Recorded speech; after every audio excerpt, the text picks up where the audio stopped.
Bienvenidos a una nueva edición especial de PSR, Proyecto Segunda República, desde Buenos Aires, en la República Argentina, por esta casa TLV1, Toda la Verdad Primero.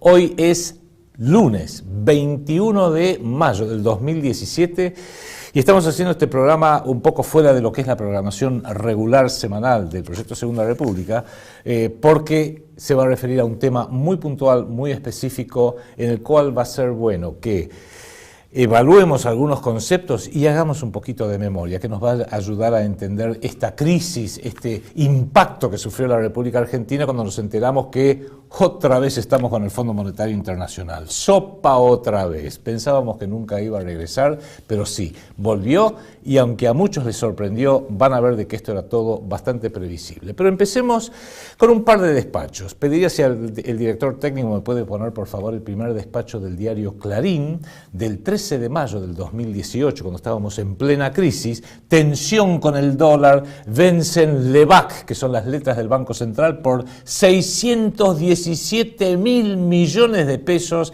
y esperan 75% de renovación, etcétera, etcétera.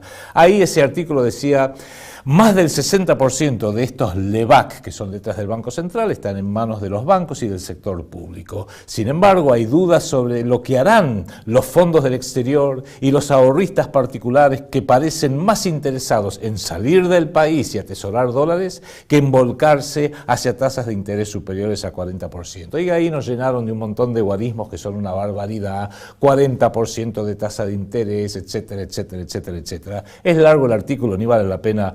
Es más, no vale la pena, no se merece que nos dejemos atrapar por estos números, por estas cifras, que el dólar a 26, que el dólar a 25, que subió, que bajó, que se disparó, que salió corriendo, etcétera, etcétera. Sí, vayamos a un tema clave que está en el título, en el titular de ese artículo que recién veíamos. Y yo les hago la siguiente pregunta: ¿qué son 617 mil millones de pesos? Repito, 617 mil millones de pesos. Claramente es mucha guita, claramente es muchísimo dinero, y acá lo importante es preguntarse: ¿quiénes ganan estas cifras? Porque hubo que pagarlas. ¿Y quiénes la pierden? Y otra pregunta clave: contrariamente a otras crisis de deuda, esta es del Banco Central de la República Argentina. Esta ni siquiera es una deuda oficial del Estado Nacional, sino que es una deuda cuasi fiscal del instrumento de Contralor de la Moneda Argentina, que se llama el Banco Central de la República Argentina, en manos de un señor que se llama Federico Sturzenegger. Y la pregunta clave es la siguiente: desde hace 20 años más o menos, de la época de Menem, que el Banco Central de la República Argentina, según su carta orgánica, es independiente, porque es uno de los dogmas de fe del sistema capitalista moderno. El Banco Central tiene que ser independiente. Y yo entonces siempre me hago una pregunta: ¿independiente de quién? Independiente del Estado, para que el Estado, el gobierno, no pueda manipular la emisión monetaria. Ajá, si es independiente del Estado y no tiene que obedecer al Estado, queda planteada la pregunta clave: entonces, ¿de quién es? ¿Quién manda en el Banco Central? El señor Sturzenegger, ¿de quién recibe sus instrucciones, sus órdenes? Lo vamos a ir viendo. Pido por favor el segundo despacho, también del diario Clarín, del 15 de mayo, que fue después, porque todos estos LEBAC, etcétera, vencían el martes pasado, el martes 14 creo que fue. Se renovó el 100% de las LEBAC, se consiguió contener el dólar, alivio en el gobierno. Ahí vemos al señor Duhovne, que es nuestro ministro de Hacienda, y el señor Caputo, que es el secretario de Finanzas, y ahora, bueno, hemos descubierto que el señor Duhovne ha sido elevado por el presidente de la Nación al rango de superministro. Pero vayamos a algunos temas que hacen a estos dos titulares particularmente. En primer término, tenemos que ver todos estos anuncios que nos bombardearon la semana pasada y nos siguen bombardeando esta semana, tienen un leitmotiv, un tema en común. Y es que colocan las finanzas, todo el mundo financiero, de los LEBAC, de los bonos, del Banco Central, del dólar que se disparó, que se fue, que bajó, que dio la vuelta, colocan lo financiero sobre la economía real. no hablan de la economía real. Es como que no les interesa. Sin embargo, es la economía real del trabajo y la producción, lo que usted hace laburando, lo que yo hago laburando, las plantas que fabrican televisores, heladeras y autos, los servicios que brindan líneas aéreas de transportes, colectivos, trenes, lo que sea. Eso es lo que agrega auténtico valor a la economía nacional, mientras que las finanzas no. La finanza es una mega planilla Excel, una enorme planilla Excel, ponen numeritos por acá, subió la tasa de interés al 40%, el dólar se disparó, no se bajó, la bolsa, el dólar, el déficit fiscal, pero en realidad son números, numeritos que después dan un resultado final. Y como todos los que hemos trabajado con planillas Excel bien sabemos, la planilla Excel nunca se queja. Usted le puede poner cualquier número que la planilla Excel se lo banca, a lo sumo amplía un poquito la columna porque, claro, si usted le carga una cifra como 617 mil millones de pesos, la columna tiene que ser ancha para que se pueda leer, pero por el resto no tiene ningún problema. Ahora sí. Lo que sí tenemos que entender es que hoy, en este mundo, bajo este sistema, centrado en la usura, el vampirismo financiero y el parasitismo de toda la economía por grupos pequeños, hay que entender que hoy la economía y las finanzas, una va en contra de la otra. En realidad las finanzas fagocita, asesina, aniquila a la economía real. O sea, un grupo pequeño de muy poderosos especuladores, parásitos en el área financiera pueden destruir la economía real del trabajo, la producción, el esfuerzo, todo el laburo que se va a hacer que ande un país, lo pueden destruir por más que estén destruyendo la vida de 44 millones de personas. ¿Y qué es lo que pasa entonces? Que en vez de estar las finanzas, el mundo de la planilla Excel, del dinero, de los bancos, de las inversiones, en vez de estar subordinado a la economía real del trabajo y la producción, que es lo que realmente vale en un país, las cosas han hecho que esté todo exactamente al revés. Hoy la economía está subordinada a lo que deciden los financieros. Y es un proceso mundial. Y por eso el mundo anda tan terriblemente mal. Lo volvimos a leer hace pocos días.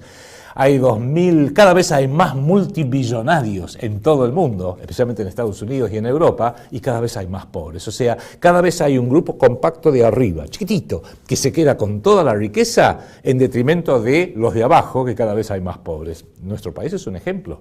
Argentina solía tener la clase media más consistente, más sólida, más grande numéricamente y en términos relativos de Latinoamérica, pero claro, estamos siendo fagocitados por unos parásitos inmundos que han copado los ejes públicos del Estado y privados del sistema financiero, cada vez están más ricos, cada vez ponen más euros y dólares en sus bolsos o en sus Panama Papers, y el pueblo argentino está cada vez más pauperizado. Hoy la pobreza llega al orden del 35-40% en términos reales y la clase media está cada vez más chiquita.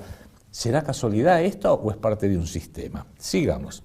Pero acá hay algo también, un factor muy importante, que es cuando estos delincuentes que manejan nuestro país y manejan este mundo, esconden las cosas delante de su propia jeta, perdóneme que se lo diga así, porque lo hacen con una jerga, con información, con datos, con divulgaciones que son incomprensibles y para colmo inimaginables e inabarcables.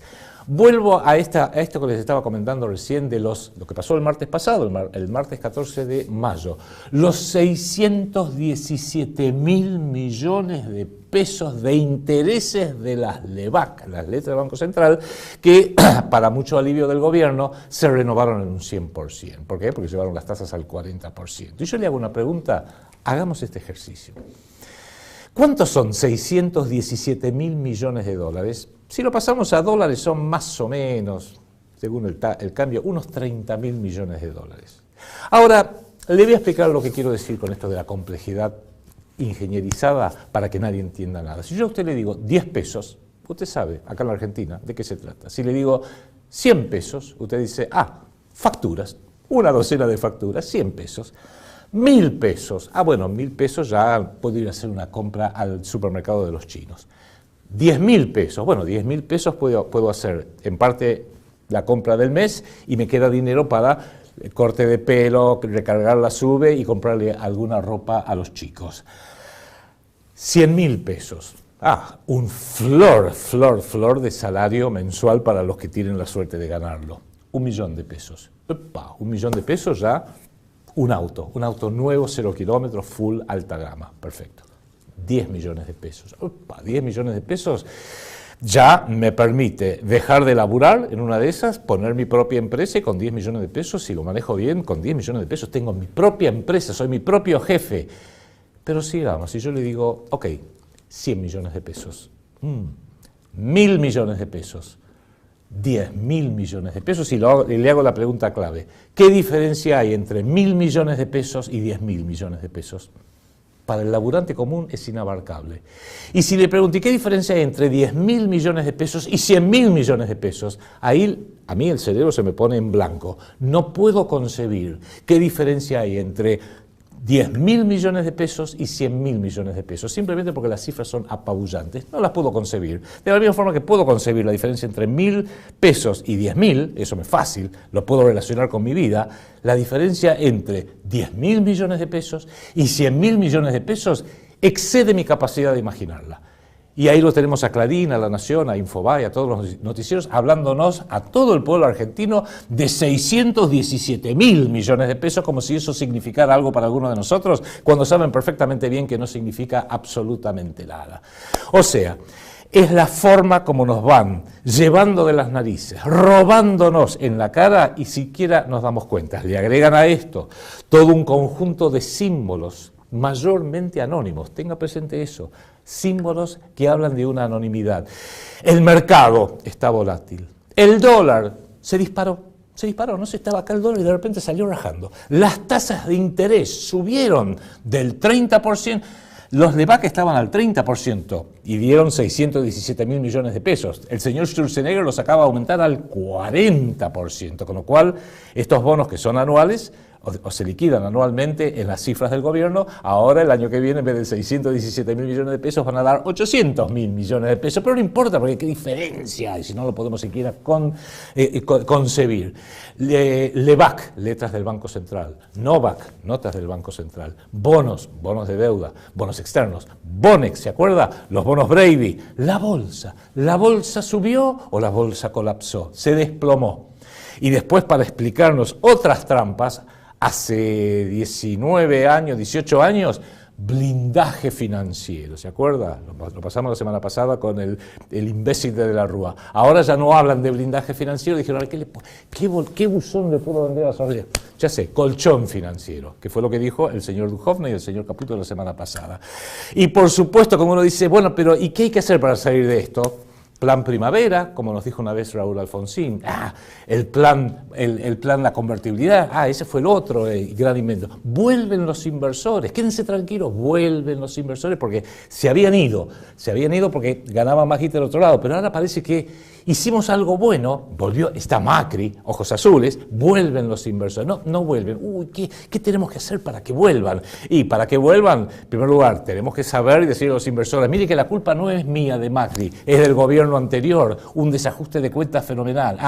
¿Y qué hay que hacer entonces para que vuelvan los inversores? Y tiene que haber un ajuste, tiene que venir el FMI con las recetas, tenemos que tener un déficit cero, tiene que haber un canje, ¿por qué no? Un nuevo mega canje de deuda, y si jodemos mucho los argentinos, está el castigo para todos los argentinos que nos quieren acompañar. Te meto en un corralito, te meto en un corralón, te meto un cepo en la pata. Un cepo virtual, por supuesto. Te afano la guita, y te la afano legalmente, porque el robo que van a consumar los bancos de tu plata, la que vos les confiaste, la van a poder robar legalmente porque el gobierno dice, es ley, está todo perfecto, si lo dijo Cavallo, y ahora después lo dijo Cristina, cepo del dólar, perfecto.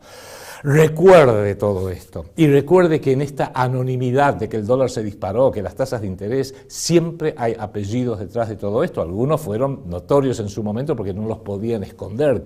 El mega canje de Cavallo de junio del 2001 llevó al colapso y fue Cavallo, junto con Daniel Marks, junto con el señor Dreisen, que eran todos funcionarios de gobierno, junto con De la Rúa, junto con Rockefeller, junto con el Banco City, junto con David Mulford, junto con Federico Sturzenegger. Mire usted lo que son las cosas, como en la calecita que gira y gira, siempre están las mismas animales, las mismas bestias. Y por supuesto siempre están los mismos políticos dándole cobertura y diciendo está todo bien. Vio una calecita que siempre hay caballitos, hay una cerda chancha que hace décadas que sigue girando en esa calecita y salió el otro día a decir no, quédense todo tranquila, yo soy Elisa Carrió, está todo bien, está todo en orden, lo del dólar es meramente una especie de dolorcito de panza. Le digo lo que va a ser el proyecto Segunda República, el partido Segunda República cuando lleguemos al poder, porque esto es directamente un insulto, es un robo perpetrado desde la Casa Rosada, desde el Ministerio de Economía, desde el Banco Central, desde el Congreso y desde la Justicia. Argentina. Partamos de un concepto, la nación argentina, la República Argentina, visualice mentalmente, o mírelo ya mismo, un mapa de la patria. Esta patria que ha sido bendecida con enormes, infinitas riquezas potenciales, un mar argentino también con infinitas riquezas, no puede tener un problema económico. Es imposible que Argentina tenga un problema económico. Es imposible que en la Argentina, donde debiéramos ser 144 millones de habitantes, y apenas somos 44 millones, es imposible que esos 44 millones vivan mal. Tendríamos que vivir todos como recontraduques. ¿Pero qué pasa? Vivimos al 30-35% debajo de la línea de pobreza. Y la clase media cada vez tiene que trabajar más para dañar porque es la clase media la que paga toda esta fiesta. Paga a los de abajo que bajo los Kirchner no laburaban y por supuesto son los que son robados por la FIP para que llenar los bolsillos de Macri, de Duhovne, de Cristina Fernández, de toda esta basura que nos viene penalizando año tras año tras año. Entonces, el problema de Argentina no es económico. El problema de Argentina es financiero, entonces empecemos a buscar por ahí. Y esto se arregla fácil, porque yo le pregunto, ¿cuántos son esta cúpula de traders, de operadores de bancos privados, bancos públicos, de estos especuladores, de estos que tienen todo el día para ver si sube el dólar, si baja el dólar, si la acción tal, si la tasa de interés, etcétera? No laburan, están todo el día con sus computadoras a ver cómo podemos hacer para hacer buitres y vampiros más eficaces y eficientes. ¿Cuántos serán? No sé, ¿serán 10.000? ¿Serán a lo sumo 100.000 ciudadanos de la República Argentina y junto con sus socios afuera? Sea como sea, si son 10, 12.000, estamos hablando de menos del 1% de la población. Entonces, ¿cómo es que el 1% de la población puede lograr robarle al 99%, que somos los que trabajamos, manejamos los micros, hacemos las pizzas, vendemos el pan, fabricamos los autos, fabricamos las heladeras? ¿Cómo puede ser que eso sea posible? Por eso el proyecto Segunda República propone una medida muy rápida que se puede realizar. Tomar la isla de los Estados, que está allá en el sur, hacer un gigantesco penal, una prisión con alambre de púa y meter en cana de una forma rotunda, absoluta, rápida a todos los que son los culpables directos en el sector público, en el sector privado, de todo este robo que ya lleva 42 años. Es bastante tiempo, por así decirlo, ¿no? Y insisto, no solo en el sector privado, los banqueros, los inversores, los timberos, los especuladores, los parásitos, sino también aquellos que le han dado la posibilidad desde las instancias públicas de llevar a cabo este robo. Y me refiero específicamente a Duhovne, a Macri, a Cristina, a Néstor, a Caputo, a Quintana, a Peña, a Carrió, a Sturzenegger, a Cavallo, a Prat Gay, a todos los de la justicia argentina, a Daniel Marx y a unos cuantos más. Claro, es más que evidente que se están riendo de nosotros cuando le ponen ese titular, 617.000 millones, pero renovaron al 100% porque les ofrecimos tasas del 40%, con lo cual pateamos un gigantesco quilombo para un poco para adelante. Lo mismo hizo Cavallo cuando en junio del 2001 hizo un mega canje que aumentó la deuda externa en 52.000 millones de dólares. Domingo Cavallo, Fernando de la Rúa, junio 2001, aumenta la deuda externa en 52.000 millones de dólares y 5 meses después colapsamos igual. Colapsó todo, pero los 52.000 millones de deuda quedaron y le estamos pagando. Ahí pediría, si por favor me pueden poner el despacho de La Nación del día 16 de mayo, Y ahí muestra que habla de la receta laboral del Fondo Monetario Internacional, que en realidad, y acá sí voy a leer un tramito, si bien todavía se desconocen los alcances, esto es del 16 de mayo, se desconocen los alcances de la negociación que está en curso entre el gobierno Macri y el Fondo Monetario Internacional, un informe del organismo FMI fechado 29 de diciembre del 2017 sirve como hoja de ruta, otra de las palabras favoritas de estos cretinos, hoja de ruta de lo que podría suceder en el ámbito laboral gracias a las recetas que se vienen del FMI. Entre una serie de sugerencias para incrementar la competitividad, sugiere el FMI, y configurar un mercado laboral más flexible, el FMI consideró necesario que la gestión de Mauricio Macri avance en cambios en lo relativo a las indemnizaciones por despidos laborales. Dijeron, son elevadas, hay que bajarlas. Y se limite la extensión de la cobertura de los convenios colectivos porque son un problema, únicamente para el personal sindicalizado. También insistió en disminuir las contribuciones, espera un cachito que lo estoy diciendo acá, sí, las contribuciones patronales. Pido si me pueden poner por favor la foto, una imagen que habíamos puesto, creo que la tenemos como la imagen número 1, que es esa misma imagen mostrando a la señora Christine Lagarde, ahí según el despacho del diario La Nación, fue durante una reunión de Christine Lagarde con Nicolás Duhovne, todos muy sonrientes, especialmente ella, y yo digo, una foto realmente vale 1000 palabras. Y ahí me viene como tan a menudo a la memoria las estrofas de La Vuelta de Martín Fierro de José Hernández, que dice, hablando de esa dama, ave de pico encorvado, le tiene al robo la afición, pero el hombre de razón no roba jamás un cobre, pues no es vergüenza ser pobre y es vergüenza ser ladrón. Y no solamente me refiero al bicharraco que usted está viendo en pantalla, con esa nariz de ave de pico encorvado, sino me refiero a todos los cretinos que nos entregan servidos en bandeja de plata y que dicen que son gobierno argentino. Y no solamente este, también el de Néstor y Cristina, y antes de ello el de Dualde, y antes de ello el de la Rúa, y antes de ello el de Menem, y antes de ello Alfonsín y los militares. Pido si pueden pasar el video número 2, porque acá vamos a hacer una pequeña un contraste. En este video que usted va a ver ahora, de apenas 30 segundos, es la explicación que nos vienen dando desde hace 50, 60 años los economistas expertos, los que tienen permanente la cámara y micrófono de todos los grandes canales, escriben todos los artículos, son una especie de corporación chiquita que a lo sumo van renovándose a medida que se van muriendo. Martínez de Oz se murió, ya no lo pueden traer de vuelta, por así decirlo, ¿no? Pero miren esta explicación porque creo que es, en 30 segundos, cómo explican ellos las cosas al pueblo argentino. ¿Lo podemos ver, por favor? ¿Qué opina de esto del oro y del dólar? Entiendo que no es tan complejo. Ustedes conocen Wall Street. Sí, Wall Street. ¿Qué tiene que ver Wall Street con la Europa? Wall Street, como la cotización, lógicamente, se hace en Wall Street. Entonces, usted tiene una línea acá que le dice el dólar 1.100 dólares. Después toma H-Bank, que es el otro, el que moviliza también. Y lo toma, ¿me entiendes? Sí. Y le sorprende ahí cuando dice, ¿cuánto? Sí, ¿cuánto quiero?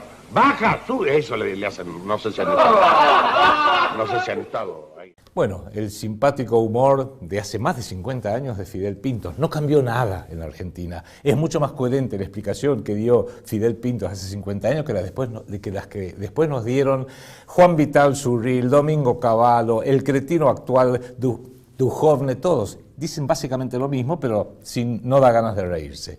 Pero, importante, aunque los expertos de Clarín, La Nación, Infobae nos confunden y nos toman de imbéciles con sus discursos absolutamente vacuos y que esconden auténticos delitos, veamos una explicación mucho más coherente y consistente que, viéndolo desde afuera, nos da Russia Today, RT, y en castellano. Vean por favor este video, que esto, aunque empieza con un toque de humor, es una explicación muy seria y muy correcta de lo que realmente nos está pasando. ¿Quién podría haber imaginado hace 2 años que Argentina volvería a pedir un préstamo al FMI? El FMI insiste en calendarios de pagos de deuda poco realistas. Argentina debe devaluar su moneda para pagar sus deudas. La noticia, después de días de rumores y con el peso perdiendo valor sostenidamente frente al dólar, cayó como una bomba en un país donde esas siglas infunden pavor en amplios sectores de la población. Así que lo primero era llamar a la calma. Estamos hablando de un Fondo Monetario Internacional muy distinto al que conocimos hace 20 años. El fondo ha aprendido de las lecciones del pasado, así como todos lo hemos hecho, y es un fondo muy distinto. ¿Le suena el discurso? Está muy arrepentido. Tomó de más, se le fue la mano, pero ahora va a ser distinto, porque lo que hace, lo hace por tu bien. ¿Realmente el FMI cambió? Bueno, era un banco y sigue siendo un banco. Y su objetivo sigue siendo el mismo, dar dinero a cambio de recibir más dinero. Entonces, ¿tiene motivos Argentina para preocuparse? Las 5 veces que el FMI acudió al rescate de Argentina desde los años 50, las recetas del organismo fracasaron y el destino del dinero prestado fue por lo menos incierto. En el año 58, el acuerdo con el FMI desembocó en una fuerte devaluación y caída del PIB. En los 70, el régimen militar recibió otro préstamo que se tradujo en hiperinflación desbocada. Y en 2001, durante una fuerte crisis económica, Argentina volvió a acudir al fondo. ¿Recuerdan cómo acabó? Los argentinos seguro que sí. Más crisis, más inflación, más pobreza, más descontento social y el tristemente famoso corralito. Tal vez es que las recetas del FMI no funcionaron en Argentina por culpa de los gobiernos que las aplicaron, pero en el resto del mundo, con otros gobiernos, sí funcionan. Podría ser, pero no parece, porque la lista de países donde las recetas del FMI fracasaron es larga, muy larga. Y no lo digo yo, lo reconoce el propio FMI. Por ejemplo, en uno de sus recientes informes califican de fracaso sus propias recetas aplicadas en Grecia. Recientemente felicitaron a Portugal por aplicar medidas económicas diferentes a las que ellos les habían propuesto y en el colmo de los colmos, en un artículo de 2016, 4 funcionarios del FMI afirmaron que las políticas neoliberales son ineficaces y aumentan la desigualdad. Algo así como si el Vaticano publicara una encíclica dudando de la existencia de Dios. Entonces, ¿por qué temer al mismo organismo que te sumió en una grave crisis cada vez que acudió a rescatarte? ¿Por qué temer a una entidad con un historial de fracasos en todo el planeta? ¿Por qué temer a quien ya no cree en sus propias recetas? Total, que siempre funcionará mal y que funcionará mal en todas partes no implica que ahora vaya a ocurrir lo mismo, ¿no? Esta sí que es una explicación en serio y a mí me avergüenza como argentino que tengamos medios de difusión locales tan rastreros, tan traidores que tengamos que recurrir a un video de 2 minutos y medio de una joven rusa para explicarnos lo que está pasando en el propio país. Por eso, cuando usted se siente en el bar o en el café y lee el diario, que seguramente va a ser Clarín o La Nación o Infobae, dése cuenta que lo están desinformando, le están ocultando, lo están confundiendo, porque esa es la función de Clarín, La Nación, Infobae, sus canales de televisión y sus otros diarios dependientes en el resto del país, en el interior. Bienvenidos a CEPA, Centro de Estudios del Pensamiento Americano. Nuevo sitio web de cursos de formación en política, filosofía, historia, literatura, geopolítica, religión, psicología y más. Cursos de formación que reflejan el verdadero pensamiento americano. Lo invitamos a elegir el curso de su agrado ingresando en www.cepa.la. Colonialismo financiero mundial, vampiros y buitres. El nuevo libro de Adrián Sarbucci desenmascara los mecanismos del sistema de deuda pública. Colonialismo financiero mundial, vampiros y buitres. Disponible en mercadolibre.com.ar. Allí encontrará el libro en su versión estándar, así como la edición especial, dedicada y autografiada por el autor, la cual se ofrece como bono colaboración al proyecto Segunda República, Colonialismo Financiero Mundial, Vampiros y Buitres, de Ediciones PSR. Presentamos el proyecto Segunda República, un movimiento ideológico para pensar el país, que nació por el 2001, a partir de la voluntad de un grupo de personas que, al igual que muchos otros, creyeron que ya era hora de un cambio de paradigmas en la forma de administrar nuestra nación. Los que adherimos a esta iniciativa componemos una comunidad de argentinos que comparten el deseo de terminar con las malas prácticas del gobierno que nos mantienen sometidos y en constante desventaja ante el resto del mundo. El proyecto se construye sobre 5 pilares: restaurar el Estado soberano como institución fundamental al servicio de los intereses del pueblo de la nación, recuperar la moneda soberana, impresa por un Estado soberano y al servicio de la economía real del trabajo y la producción. Rechazo del concepto de deuda financiera. Tenemos que saber cuánto debemos, a quién y por qué.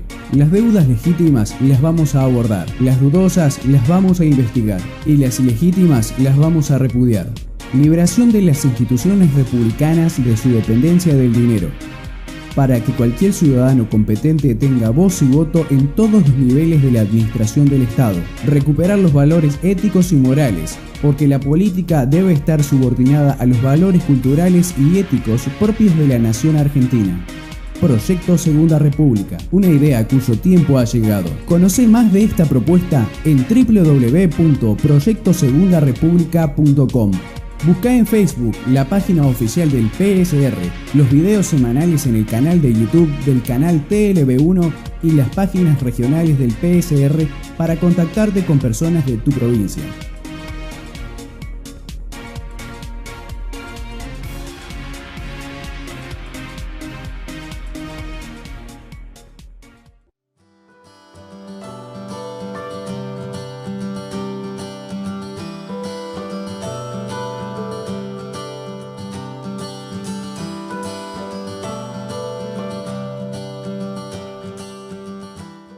Proyecto Segunda República. No somos la oposición. Somos la resistencia. Una idea cuyo tiempo ha llegado. A ver, en el mundo de la economía real de la producción y el trabajo, 2 más 2 son 4, más 2 son 6. En el mundo de las finanzas, de ninguna manera. 2 más 2, si sos un inversor, 27. 2 más 2, si sos un laburante, menos 3, porque te lo van a quitar. O sea, en el mundo de las finanzas, la planilla Excel no se queja de nada. En el libro Colonialismo Financiero Mundial, Vampiros y Buitres, que escribí en diciembre del 2015, cuando recién asumía el señor Macri, explicaba cómo funciona la moneda soberana. Y le digo básicamente cuál es el secreto de la moneda soberana, y ahora vamos a hablar un poquito también de toda esta temática, es poner la moneda nacional, el sistema financiero, al servicio de la economía real de la producción y el trabajo. Y como en la economía real de la producción y el trabajo, si usted fabrica un auto y gana 1.000 y quiere ganar 2.000, va a tener que fabricar 2 autos. Pero me gustaría ganar 4.000, va a tener que fabricar 4 autos. Me gustaría ganar 40.000, va a tener que fabricar 10 autos. Porque la plata no sale de nada. La plata no sale, no cae como maná del cielo. Usted quiere ganar más, tiene que laburar más. Usted como trabajador quiere ganar más, va a tener que hacer horas extras para que la fábrica pueda sacar más autos. Así de simple. Pero en el mundo de las finanzas no es para nada así. Y nos quieren convencer de que esa es la lógica. Y nos quieren convencer ahora de que es tan lógica la planilla Excel que ahora descubrimos el martes pasado que teníamos que pagar 670.000 millones de pesos y que si no renovábamos esos LEVAC, catástrofe, porque los buitres repugnantes que se llaman bancos que usted tiene en la esquina de su casa, si no renovábamos al 40% de la tasa de interés, se iban a pasar al dólar y entonces iba a haber un colapso, una hiperinflación, etcétera. O sea, es lo más absurdo y nos lo quieren imponer como algo lógico. Mire, les voy a dar un ejemplo. Un gran amigo, un señor que tiene una formación súper, que votó a Macri, cuando le dije, mirá que hay que pagar 670.000 millones de pesos de intereses por los LEVAC. En primer lugar, no sabía lo que eran los LEVAC y los NOVAC. Y dijo, ¿pero cómo tanta plata? ¿Cómo es eso? Sí, efectivamente. ¿Estás seguro? Le mandé unos links y dijo, a la pelota, ¿cómo pasó esto y no me di cuenta? Porque justamente en el mundo financiero a usted, a un pueblo entero lo están robando, lo están matando y no nos damos cuenta. ¿Por qué? Opero un poquito para hacer la metáfora como los virus. Si a mí me viene corriendo un jabalí y digo, pucha, peligro, viene el jabalí y me va a matar. Pero otra forma de matar a alguien es envenenarle la bebida, envenenarle la comida y se va a ir muriendo y ni se va a dar cuenta de qué se está muriendo y quién es el causante de ese veneno o ese virus que le está metiendo. Es más, la metáfora de la sangre es buena, porque la moneda soberana que está para promover la producción real, que es lo que propone el proyecto Segunda República, y usted lo puede ver, hemos hecho videos sobre este tema, es a la economía nacional de la producción igual que la sangre al cuerpo humano. Dicen que un ser humano necesita, no sé, yo no soy médico, pero 5 litros de sangre para poder vivir. y poder vivir. Si usted le quita de esos 5 litros y le deja solamente 2, se muere, porque se desangró. Si usted le dice, no, vamos a hacer una cosa, la planilla Excel me está sugiriendo que si yo a este ser humano en vez de 5 litros le meto 50 litros, le van a salir sangre por las orejas y lo mató. Y no solamente es cuestión de que la sangre esté en la cantidad, en el volumen correcto, sino también que circule a la velocidad correcta, como corresponde con la moneda soberana, y que circule por todas las venas y todos los capilarios, y por todas las arterias, y que circule como corresponde, y que vaya según las necesidades a cada órgano, a los riñones lo que necesita, al estómago lo que necesita en los momentos de digestión, no en otros, al cerebro lo que necesita, y tiene que estar en la temperatura correcta, con los nutrientes correctos, con las características corrientes, porque si no, ese ser humano, si la sangre no cumple esa función, primero se enferma y después se muere. Con la economía nacional pasa exactamente lo mismo, insisto.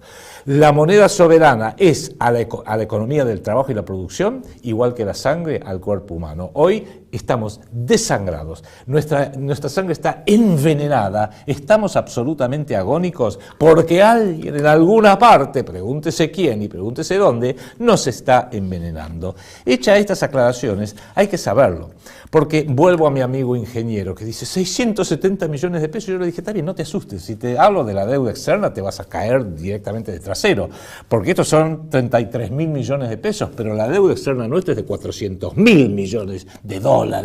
Entonces, eso sí da para preocuparse.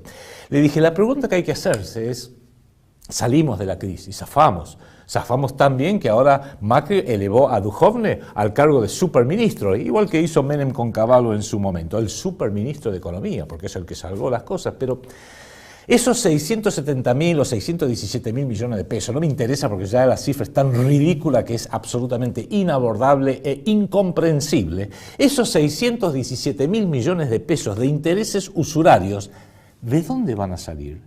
Van a salir de la economía real del trabajo y la producción, porque solamente la economía real genera riquezas, no la planilla Excel. ¿Y quién va a pagar todo ese dinero? No se enoje, usted, yo, su familia, sus hijos, es más, lo van a pagar sus hijos y nietos por nacer, y ahora voy a explicar por qué. Y la forma como sale esto es a través de impuestos voraces, injustos y criminales, tienen nombre y apellido, la FIP y ARBA, por ejemplo, ya desde la época de Cristina. Por algo Cristina perfeccionó los sistemas electrónicos e informáticos de AFIP y de ARBA. No había dinero, no había tiempo para modernizar los trenes, que se mueran pasajeros ahí, ¿qué importa? Pero que la FIP y ARBA salven hasta el último movimiento para sacarle bien hasta el último mango como chorros criminales que son, eso funciona a la perfección, para eso sí hay dinero. ¿Qué más? Lo va a pagar de la quita de subsidios, como ha hecho este gobierno a los servicios públicos. Lo va a pagar a través de la inflación. ¿Qué es la inflación sino un impuesto que, guste o no, lo pagamos todos directa o indirectamente? Lo va a pagar, como fue en el 2001 y 2002, a través de corridas bancarias. De repente los bancos le dicen, no le devuelvo su plata, le devuelvo un cachito nada más.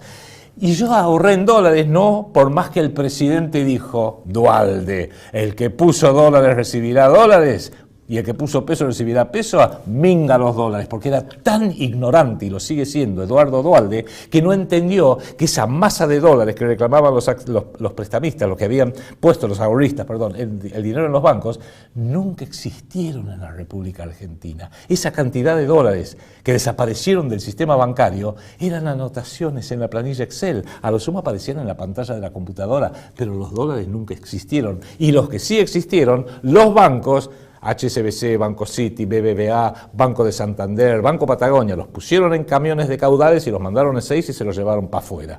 Otra forma como usted lo paga, con una inestabilidad general, lo paga con sus pensiones que se las van a ir afanando, con condiciones laborales cada vez más leoninas, con servicios públicos cada vez más deficientes, salud, educación, seguridad, defensa inexistente, o sea, lo pagamos todos nosotros. Desde hace más de 40 años, 42 años para ser exactos, si partimos de marzo de 1976, el pueblo argentino viene pagando todo. Lo pagó bajo el régimen militar, lo pagó con la hiperinflación de Alfonsín, lo pagó con los canjes de deuda y de bonos de Menem, de Cavallo, nuevamente Cavallo, de la Rúa, lo pagó en el colapso del 2001 y el 2002, Porque hay una sencilla razón de esto. El pueblo argentino siempre paga porque el pueblo argentino siempre está acá y es el pueblo argentino el que siempre labura. Nos guste o no nos guste, el impuesto inflacionario lo pagamos, no nos queda otra, no nos queda otra. El corralito lo pagamos, ¿por qué? Porque fuimos a buscar la guita y no te la dan. Pero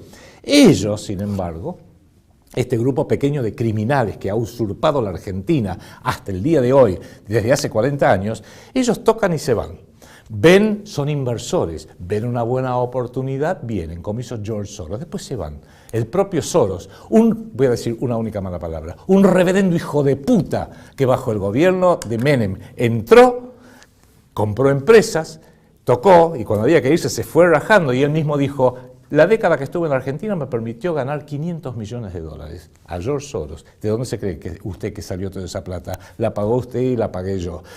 ¿Por qué pueden tocar e irse? Porque este es un sistema, ahora se lo voy a explicar, y ellos lo controlan. Y así es como saben que a la larga el fardo lo va a pagar el pueblo argentino o los pueblos. La clave está en entender que esto es un sistema que lo controlan ellos. Por eso necesitan que el Banco Central de la República Argentina, que surge del Tratado Roca-Runciman con Inglaterra de 1933 y que es básicamente un banco central independiente, que es otra forma de decir es privado, o sea, no lo controla el Estado y por ende no va a favor de los intereses del Estado, eso lo controlan ellos.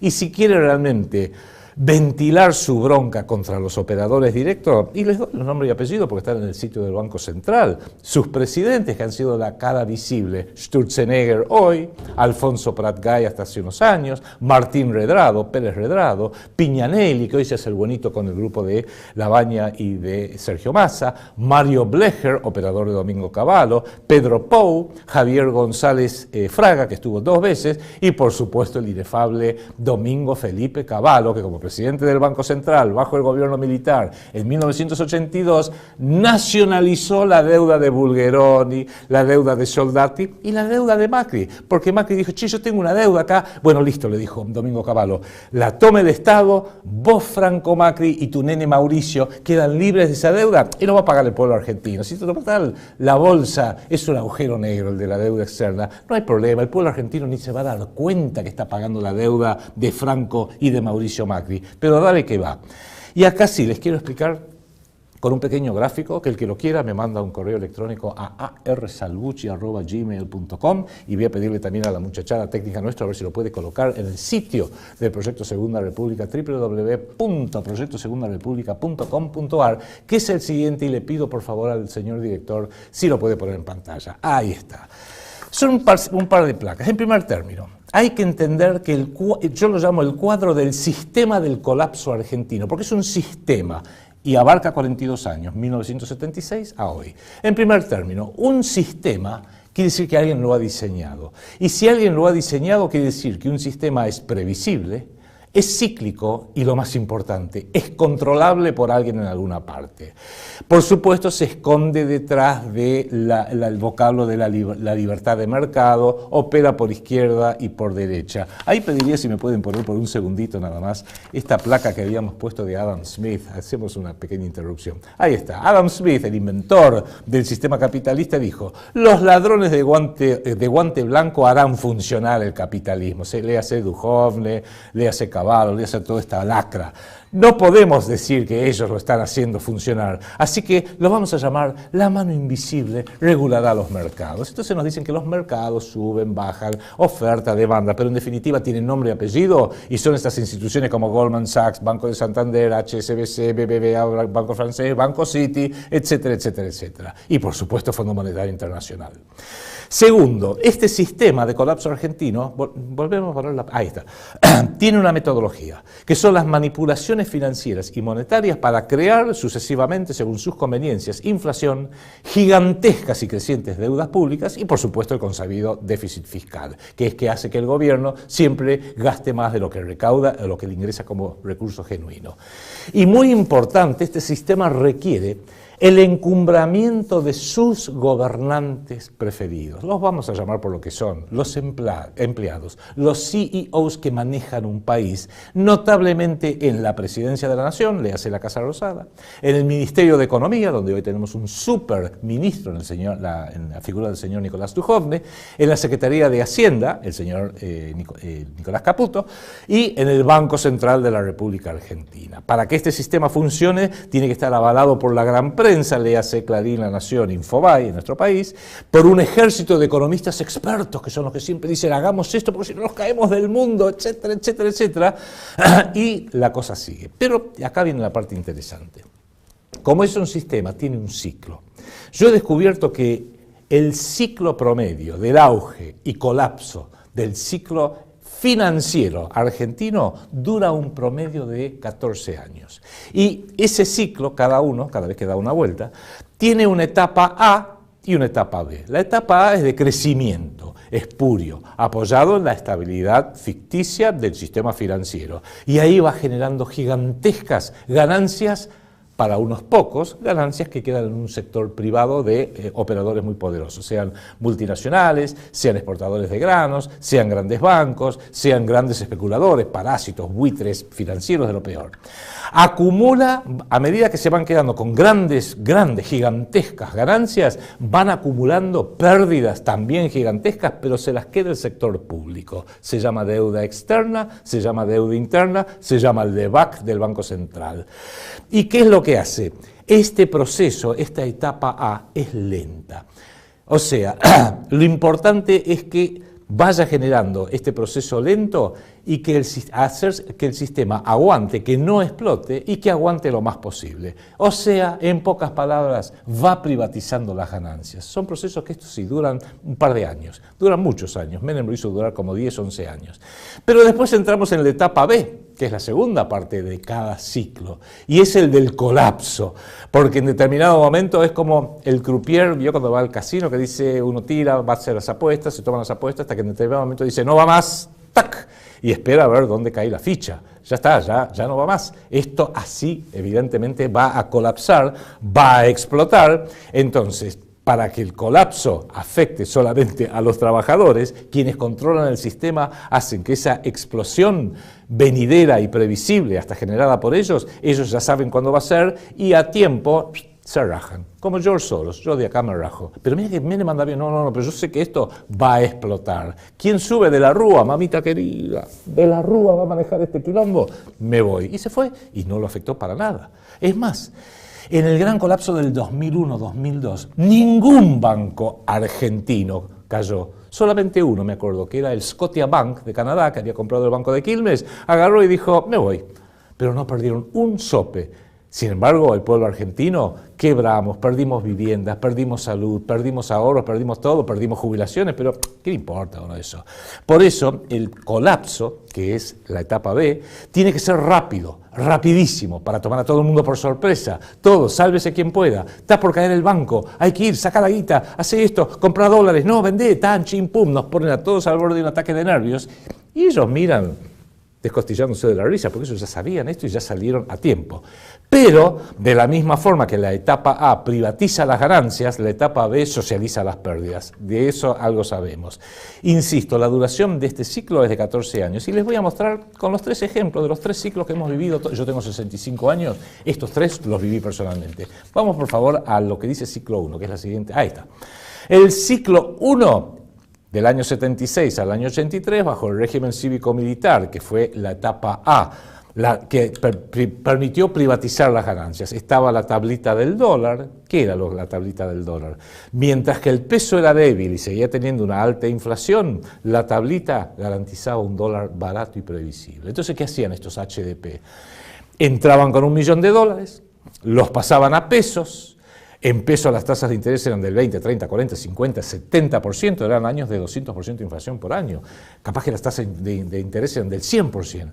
Terminado el año, la tablita hacía que mientras que ganaste esto con los intereses en peso argentino, el dólar se devaluó un poquito nada más. Entonces, con el $1.000.000 que trajeron, un año después compraban otra vez los dólares, después de haberlos colocado en pesos a alta tasa de interés, y se llevaban $1.400.000. La famosa, la época de la plata dulce. Y tenía inclusive, para los ricachones, para los que ganaban guita, un factor positivo. Hacía que el dólar fuera barato, entonces podían viajar a Miami. DM2, ¿se acuerda? La plata dulce. Véala esa película, muy buena película. La plata dulce, que era con una película argentina de los años 70. La deuda externa que el régimen cívico-militar ilegal recibe del último gobierno auténticamente constitucional y democrático, que fue el de Juan Domingo Perón y luego de María Estela Martínez de Perón, la deuda externa estaba en apenas $6.000 millones, año 1976, ni se hablaba del tema. Bueno, cuando se van los militares, en 1983, $46.000 millones, qué bien. Y ahí Raúl Alfonsín, 1983 a 1989, es el que empieza a, ni se dio cuenta, a tener que hacerse cargo de la socialización de las pérdidas. Alfonsín había prometido investigar la deuda externa, le dijeron de ninguna manera. El único ministro de Economía que tuvimos como la gente se llamaba Bernardo Grispun, que fue el primer ministro de Economía de Raúl Alfonsín, que se tomó en serio eso de investigar la deuda externa, lo sacaron a patadas ya sabe dónde. Seguimos adelante y ahí Alfonsín empezó a sufrir las crecientes crisis inflacionarias, cuasi default de deuda, crisis bancarias, al tiempo que se desmantelaba la industria, las desarticulaciones sociales. Trató de arreglar las cosas. Plan Austral, 1985, no funcionó. Plan Primavera, 1987, no funcionó. Hasta que llegamos a la hiperinflación de 1989, colapso total del peso, desarticulación al mismo tiempo de la defensa nacional, de la seguridad interna, etc. Resultado, quiebre institucional. Julio de 1989, Raúl Alfonsín huye de la presidencia 6 meses antes de que terminara su periodo. Pero la deuda externa que él había recibido con $46.000 millones la dejó en $65.000 millones en 1989. Pasamos al siguiente ciclo, ciclo 2. Y ahí tenemos en pantalla el ciclo 2, que empieza con Menem y Cavallo. Y en realidad después termina con De la Rúa y Cavallo, 1989 al 2001. Privatización de las ganancias. ¿Cuál fue el nombre clave? Si antes teníamos la tablita del dólar, ahora tenemos la convertibilidad. Nuevamente, un peso débil que seguía con una alta inflación, porque era la inflación de arrastre de la hiperinflación de 1989, pero un dólar barato. Era un corset, 1 a 1. Un peso, un dólar inamovible, fue inamovible durante una década entera, una devastación industrial nacional, un enajenamiento de los activos públicos a precio vil, desregulación más privatizaciones. Argentina nuevamente, dólar barato, viajábamos por todo el mundo, etcétera, etcétera. Encima, Domingo Cavallo como canciller, porque empezó siendo el canciller de Menem, firma la traición de la rendición legal, formal, ante Gran Bretaña en los tratados primero el Acuerdo de Madrid y luego el Tratado de Londres de diciembre de 1990, directamente fue la destrucción de la defensa nacional y se impusieron sucesivos megacanjes de deuda, Plan Brady 1, Plan Brady 2, las recetas del FMI, cuando Warren Christopher, el secretario de Estado de Bill Clinton, lo llamó a Domingo Cavallo un héroe nacional, y terminó todo, por supuesto, ya lo sabemos, con el corralito y el corralón del imbécil de Fernando de la Rúa en el año 2001. Pero acá está lo importante. Deuda externa, que había empezado con $65.000 millones, cuando se va de la Rúa, $180.000 millones.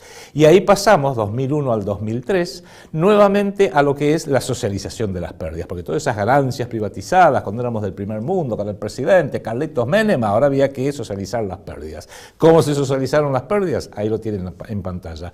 Inestabilidad política y social para empezar, desempleo masivo, colapso económico. En el 2002 el Producto Bruto Interno de la República Argentina cayó un 40%. Eso generó una desarticulación social, educacional, industrial, el canje, las cuasimonedas, todo lo que vimos en aquella época. El resultado, y bueno, fue el quiebre institucional del 2001, que nos dio a 5 presidentes en una semana, y Duhalde, que supuestamente asumió en enero del 2002 para terminar el mandato de Fernando de la Rúa en diciembre del 2002, Se tuvo que ir 6 meses antes y nos entregó, nos impuso a ese delincuente de Néstor Kirchner con un moñito y el resto ya sabemos que es historia. La deuda externa básicamente entró en un default y ya se pateó para adelante para ver quién lo resolvía.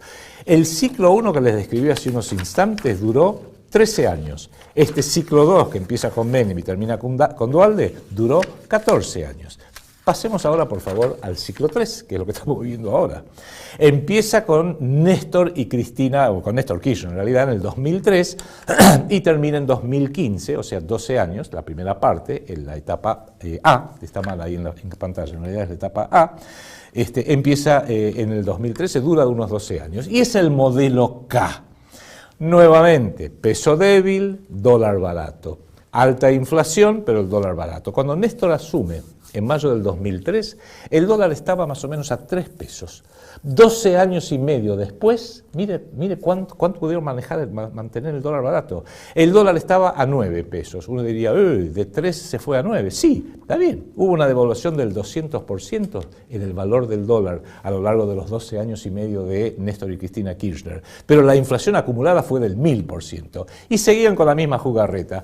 Traían los dólares de afuera, los pasaban a pesos, se aprovechaban de las altas tasas de interés, sabiendo que el dólar no se iba a mover tanto, terminada la inversión en pesos, volvían a comprar los dólares y donde trajeron $1 millón se llevaban $1.500.000, $1.400.000, $1.700.000, lo que sea. Al mismo tiempo, sí se hizo una salida supuestamente reordenada de la deuda pública porque, porque lo acompañaron a Néstor, a Labaña, al ministro de Economía Labaña y al secretario de Finanzas Nielsen en el año 2005 con el megacanje de junio del 2005, porque los banqueros usureros tampoco son tarados, no quieren matar a la gallina de los huevos de oro, le quieren apretar el cogote, apretar alguna otra parte de su fisonomía, pero dejarla que siga poniendo huevos de oro, y saben que la Argentina tiene una economía tan fantástica, una economía real tan rica, que lo puede seguir haciendo, así que había que ver cómo la apretábamos financieramente.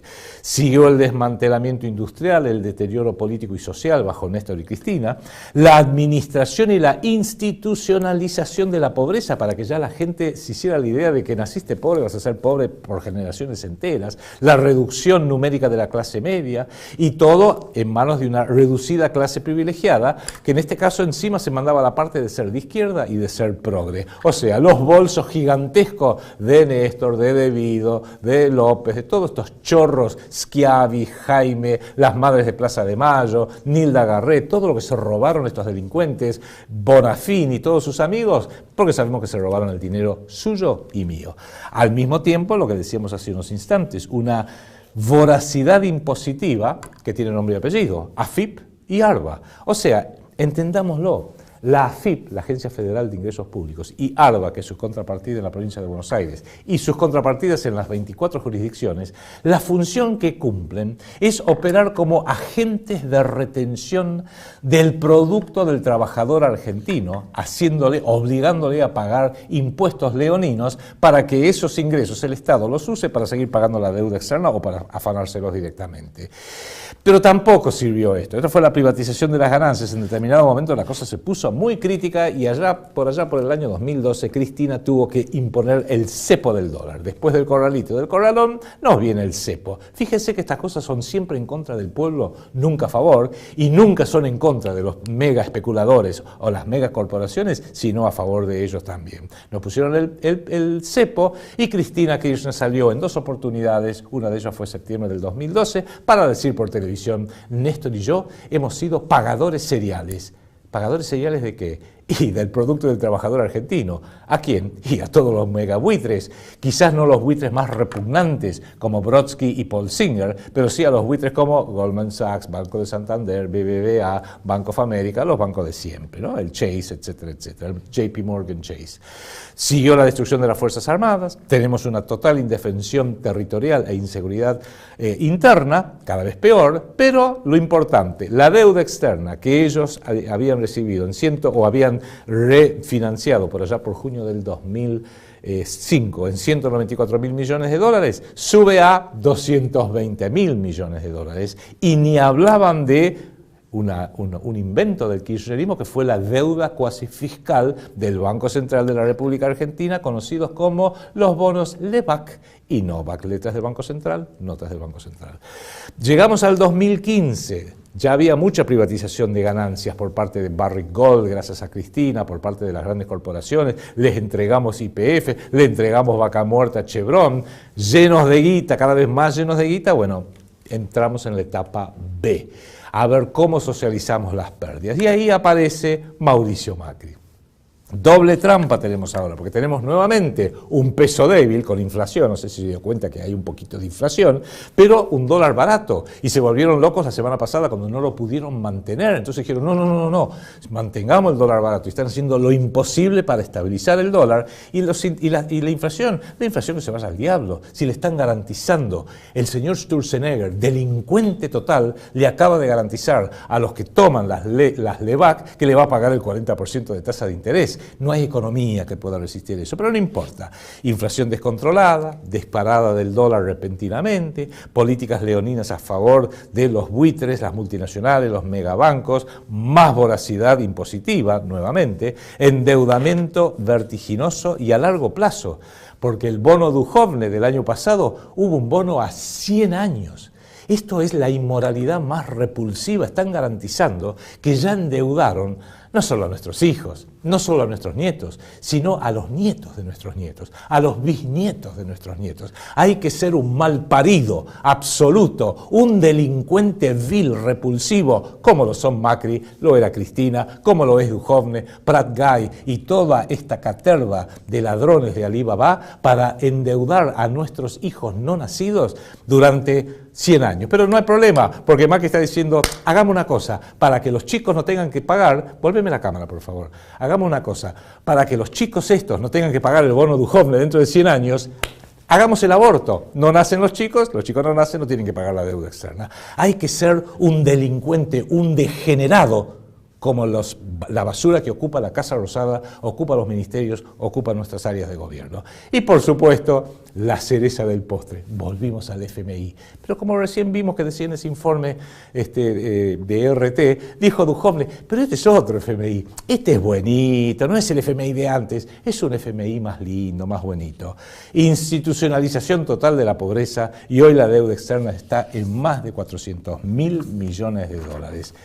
Así opera este sistema. Vuelve a la cámara, por favor. Ahí está. Así opera este sistema. Es más, pediría si por favor me pueden poner uno de los últimos links, que es el de Diario Clarín, del día de la fecha, del 21 de mayo, donde dice que el jefe de gabinete, Marcos Peña, ratificó este lunes ante empresarios el rumbo del gobierno y aseguró que ven un futuro extraordinario para el país. El ministro Peña, que lo vemos ahí, disertó ante el foro Business Future of the Americas, organizado por la Cámara de Comercio de Estados Unidos en la República Argentina, donde reiteró la necesidad, el joven Peña, de alcanzar el equilibrio fiscal, esto me suena a FMI, y valoró la importancia del acuerdo que se está negociando por parte del gobierno Macri con el Fondo Monetario Internacional, y terminó diciendo, no hay conspiraciones mundiales que busquen perjudicar al país. ¿Pero cómo pueden pensar que los megabuitres planetarios, globales,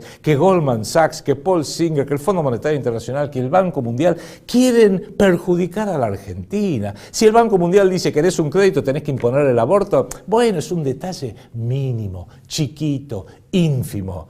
Cuando este país lo que necesita es poblar la Patagonia con argentinos, pero no importa. Estos cretinos, estos degenerados que hoy usurpan el gobierno legal pero ilegítimamente, no lo ven eso. Entonces, este es el verdadero trasfondo, y para mostrarles de que no hay que ser ningún genio para ver esto, sino que esto es un tema geopolítico. Cuando usted analice la problemática de deuda no es un problema de planilla Excel. La problemática de la deuda externa de la Argentina actual es un problema geopolítico y que viene urdido con objetivos geopolíticos. Porque mientras que Mauricio Macri no puede pensar mucho más allá de las 8 de la mañana de mañana, los centros de planeamiento global como el Council on Foreign Relations, la Comisión Trilateral, el Grupo Bilderberg, el CARI, Consejo Argentino para las Relaciones organizaciones internacionales, la American Society, están planificando para dentro de 5, 10, 15 y por qué no 50 años, y les va bastante bien, porque ahí dominan el mundo entero. Entonces, cuando Cristina, otra degenerada en esta terrible ecuación de dominio, de aplastamiento, de dependencia vil que nos han impuesto a los argentinos, un pueblo altivo, un pueblo trabajador, un pueblo creativo, un pueblo que supo jugarse como correspondía cuando tuvo verdaderos estadistas como Irigoyen o como Perón o como Rosas en el siglo XIX o como San Martín y Belgrano y Güemes, un pueblo que sabe combatir cuando está mal conducido por estos degenerados cobardes, cae de una forma estrepitosa, pero es previsible.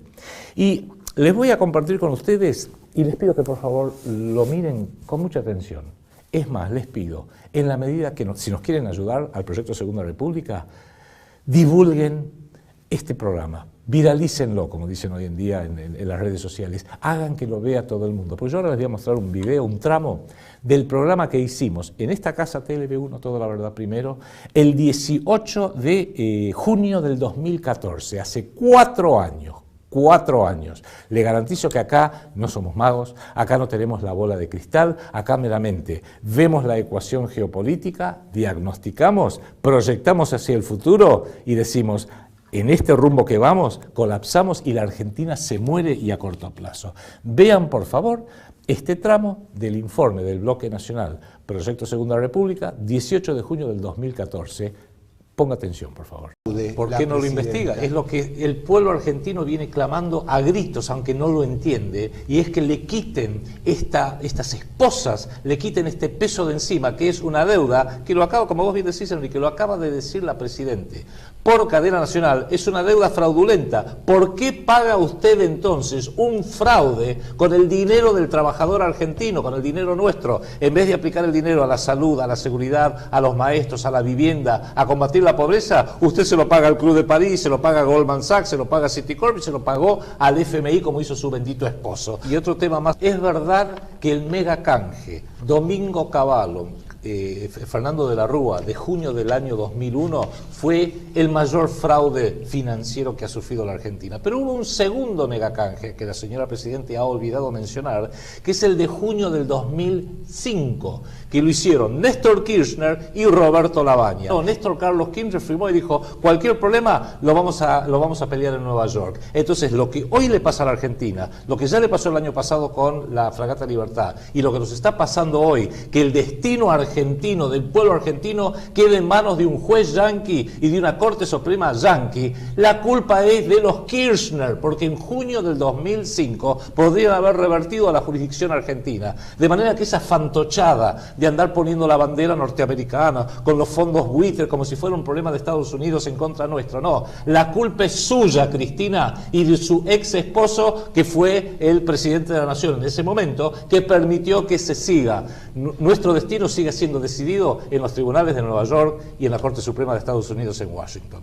A propósito de esto que vos decís, la ciudad hoy apareció empapelada de este afiche. Son unos payasos, Enrique, que unos obviamente, payasos, como siempre, unos payasos lo estúpidos. firma equipos de difusión, quiénes son, pero quieren hacernos creer que esta batalla en la que está subida Cristina contra no se sabe quién todavía, lo quieren convertir en una causa nacional de la Argentina contra los Estados Unidos, porque ahí aparece la bandera estadounidense. Y aclaremos, el enemigo de la Argentina no es el pueblo norteamericano, no es la bandera norteamericana, que es la bandera de un pueblo digno, trabajador, como la bandera nuestra es una superestructura supranacional, por encima de la Casa Blanca, por encima del número 10 de Downing en Londres, por encima de la Casa Rosada en la Argentina, que es lo que son los que toman la decisión final. Y Cristina Kirchner, usted es operador de esa estructura de megabancos usureros, porque usted misma se ha calificado como pagadora serial a favor de ellos, con lo cual no se saque la bronca con el pueblo norteamericano, no se saque la bronca con ningún pueblo, la culpa es suya. Y como decía el gran Hipólito Yrigoyen, no le tengo tanto miedo a los de afuera que nos quieren comprar y nos quieren agarrar del cogote, sino a los de adentro que están permanentemente vendiéndonos, como hizo Cavallo, de la Rúa, Menem, el gobierno militar usurpador, Raúl Alfonsín, Néstor Kirchner, y usted, señora, es la reina de los entregadores. Piense lo siguiente. usted que es argentino y que está preocupado por esto, especialmente que los medios nos están diciendo, porque en este momento todo el espectro, ya vamos a hacer algunos nombres después, todo el espectro político a favor del gobierno, en contra del gobierno, de izquierda, de derecha, salvo algunas honrosas excepciones, dicen, hay que pagar porque si no nos caemos del planeta, se acaba el tiempo, lo acaba de decir inclusive Mauricio Macri, se nos está acabando el tiempo. Y yo le hago la siguiente pregunta. ¿Usted cree que esto es solamente una cuestión de que paguemos? Miren, pensemos un poquito más a largo plazo con la perspectiva histórica de la cual carece por completo Cristina y toda nuestra clase dirigente. Podemos ver que ya están queriendo acorralar a la Argentina para llevarla a una cosa nueva, que es el concurso preventivo de acreedores, o sea, la quiebra. Quieren llevar al Estado Nacional a la quiebra. Y el Estado Nacional, que no va a tener dólares, a pesar del cepo, a pesar del agro, a pesar de todos los créditos que nos den, no nos van a alcanzar los dólares para pagarle a todo el mundo. Nos van a decir, bueno, ¿qué activos tienen? Y ya entregamos todas las empresas casi, hasta la YPF que la nacionalizamos, se la regalamos a Chevron. Bueno, ¿qué te queda? Y no sé, ¿qué me queda? El territorio. Se está haciendo la ingenierización de un nuevo megacanje que seguramente nos van a acorralar para hacerlo, que va a estar garantizado por territorio. Vienen por el territorio, es de largo plazo, esto lleva más de un siglo y lo que están buscando es alguna figura jurídica legalmente correcta, aunque absolutamente ilegítima, inmoral y de traidores a la patria, y todo lo que necesitan es financiar a los HDP en el kirchnerismo, en el masismo, en el sionismo, en el macrismo, para que firmen los futuros contratos, los futuros bonos de deuda, donde la garantía va a ser el territorio nacional. Y nos van a haber quitado todo, como decía Juan Perón, por teléfono, una llamadita de Nueva York, y nos quitaron el territorio y no va a haber nada que podamos hacer. ¿Por qué? Porque esta gente con Cristina a la cabeza hoy, pero dentro de un año y medio va a ser con Scioli, Macri y Massa a la cabeza, están para eso. Y la idea no es nueva. La vienen promoviendo hace tiempo, ¿no, Enrique? Vos, Adrián, escribiste en RT un artículo el año pasado, en agosto, sumamente interesante en inglés, salió el... Bueno, es básicamente, ese esto? artículo hacía una recapitulación de ideas que vienen dando vuelta, y sería bueno que a lo mejor también pongan en pantalla un artículo del año 2002 del FMI, escrito por Ann Kruger. ¿Se acuerda de Ann Kruger, la que era la número 2 del FMI cuando fue el colapso del 2001? Ann Kruger, la esposa de Freddy. Justamente ella escribió en el sitio oficial del FMI en marzo del 2002 que habría que hacer una legislación para declarar a los países bajo el capítulo 11. ¿Qué es el capítulo 11? Es la ley de quiebra de Estados Unidos. Y al mismo tiempo también en Foreign Affairs, que es la revista del Council on Foreign Relations, este think tank del cual venimos hablando en este programa, del cual David Mulford es un miembro, en realidad es directivo. Mulford es miembro del CFR, junto con Nicolás Brady, el socio de Daniel Marx, el marxista que apoya a su ministro de Economía, Kichilov, porque él no es marxista de Carlos, sino marxista de Daniel Marx, un banquero absolutamente integrado a este sistema, que era el socio de Cavallo, el megacanje que a usted tanto le preocupa. Ya venían promoviendo también desde Foreign Affairs que los países tienen que ser una instancia cuando ya son pagadores imposibles, son pagadores deudores crónicos, no pueden pagar. Bueno, busquemos algo novedoso, una nueva forma de resolver el tema. Vienen por el territorio. Lo que pasa es que al revés que Irak, donde se quedaron con el territorio a través de la invasión militar, o como quisieran hacer con Irán y con Siria, o como ya hizo Israel desde hace 60 años con Palestina, quieren buscar algo que sea menos cruento, algo más interesante, que sería, bueno, legalmente hicimos un cuarto, un quinto, un enésimo megacanje y ustedes tampoco lo pueden pagar, así que nos vamos a quedar con la garantía. Y la garantía es el territorio. De esto viene, es más, acá una consultora Giacobbe, bajo el gobierno de Dualde, ya empezó a preparar la mentalidad para eso. El New York Times, el 4 de agosto del 2002, ya propuso la secesión de la Patagonia como forma de pagar la deuda externa en el 2002. Nos van arrimando la idea y tratando de ir preparando de que eso es lo que se viene. Se van a quedar con el territorio legalmente y no va a ser gracias al pueblo argentino, que está demasiado ocupado trabajando y dejando que cretinos y asaltantes como Ricardo Echegaray le roben el producto de su trabajo, sino que lo van a hacer porque estos pagadores seriales, empezando con los militares del año 76, siguiendo con Alfonsín, Menem, Cavallo, De la Rúa, Dualde, Néstor Kirchner, Cristina Kirchner, Kicillof y toda esta pandilla de asaltantes y traidores a la patria. But perhaps the most common is that we will identify a country that has resources our corporations covet, like oil, and then arrange a huge loan to that country from the World Bank or one of its sister organizations. But the money never actually goes to the country. Instead, it goes to our big corporations to build infrastructure projects in that country, power plants, industrial parks, ports, things that benefit a few rich people in that country, in addition to our corporations, but really don't help the majority of the people at all. However, those people, the whole country is left holding a huge debt. It's such a big debt they can't repay it, and that's part of the plan, that they can't repay it. And so at some point, we economic hitmen go back to them and say, listen, you lost a lot of money, can't pay your debt, so sell your oil real cheap to our oil companies. Allow us to build a military base in your country, or send troops in support of ours to someplace in the world like Iraq, or vote with us on the next UN vote. To have their electric utility company privatized and their water and sewage system privatized and sold to U.S. corporations or other multinational corporations. So there's a whole mushrooming thing, and it's so typical of the way the IMF and the World Bank work, that you put a country in debt, and it's such a big debt it can't pay it, and then you offer to refinance that debt and pay even more interest.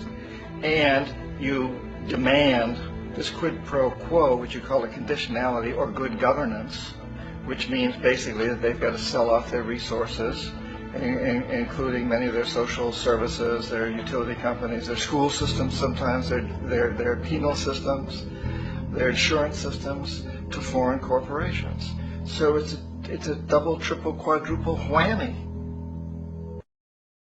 Este señor que hablaba al final de este video, recordando lo que decíamos hace casi exactamente 4 años, fue un operador del Fondo Monetario Internacional y del Banco Mundial, que operan siempre en tándem, y nos describe cómo es el mecanismo a largo plazo para endeudar a las naciones, para que después tengan que ceder a la voluntad de los poderosos. Porque al igual que el usurero Shylock, en esa obra magnífica, universal de William Shakespeare, El mercader de Venecia, que hace un préstamo por 3.000 ducados y pide como garantía una libra de carne, Shylock no quería que le devolvieran los 3.000 ducados, tenía plata de sobra.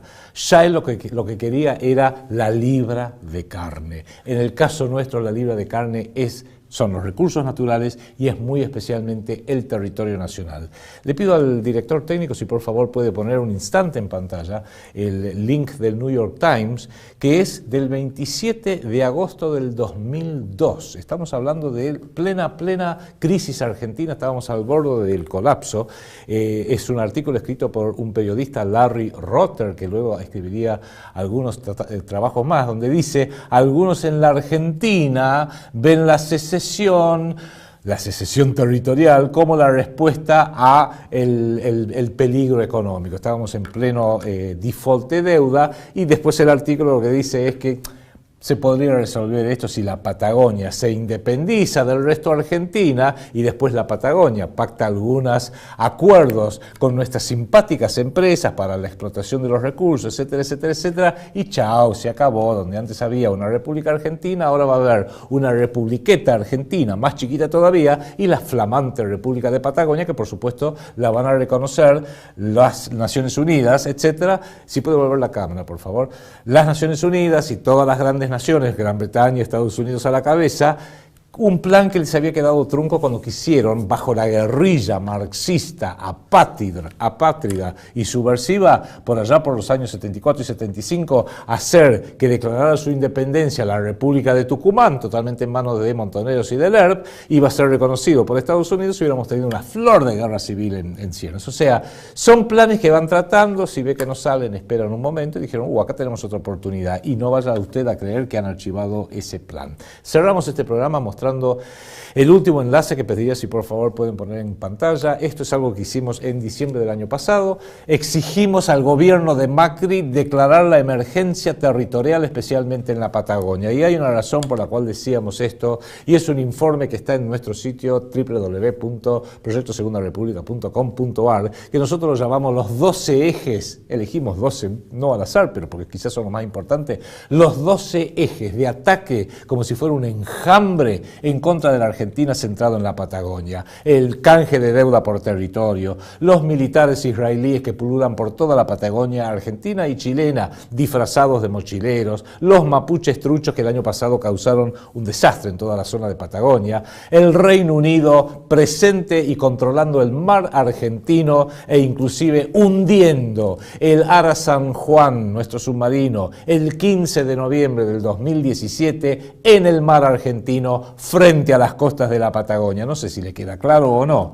La dirigencia chilena operando como una suerte de agente subordinado a la geopolítica de Gran Bretaña y de los Estados Unidos, la venta irrestricta y descontrolada de tierras a los Douglas Tompkins, a Benetton, a Goldman Sachs, el banco de inversiones, a la familia Bush y muy especialmente a Joseph Lewis, agente británico, ciudadano británico, prosionista, íntimo amigo de Mauricio Macri, que se ha hecho construir una pista que le va a venir muy bien a los británicos y sus aliados el día que decidan invadir la Patagonia.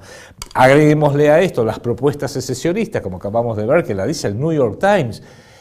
Lo hicieron para ir planteando la idea, para ir diciéndole, mira, es como cuando usted a un enfermo le tiene que dar una mala noticia. ¿Qué tengo, doctor? Me duele acá, ahí, mira, estás un poco mal. ¿Pero qué tengo? Si yo no. Sí, está bien. Le va más o menos buscando la forma diplomática de darle la mala nueva. Y cuando lo ve que el tipo está medio ablandado, que ya se está haciendo la idea de que esto viene mal, me están hablando de secesión de la Patagonia, esto viene mal, y ahí él le dice al paciente, mira, tenés cáncer, pero no te preocupes.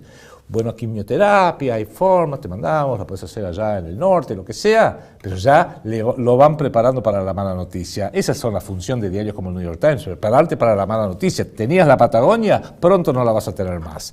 Por supuesto, lo de San Juan, y pequeño detalle que parece olvidar el gobierno nacional, empezando por Mauricio Macri, siguiendo por el canciller Fourier, desde luego todo el equipo económico bajo el superministro de Economía, Nicolás Tujovne, y es que Gran Bretaña ocupa las Islas Malvinas, porque pareciera que eso hay que decirlo.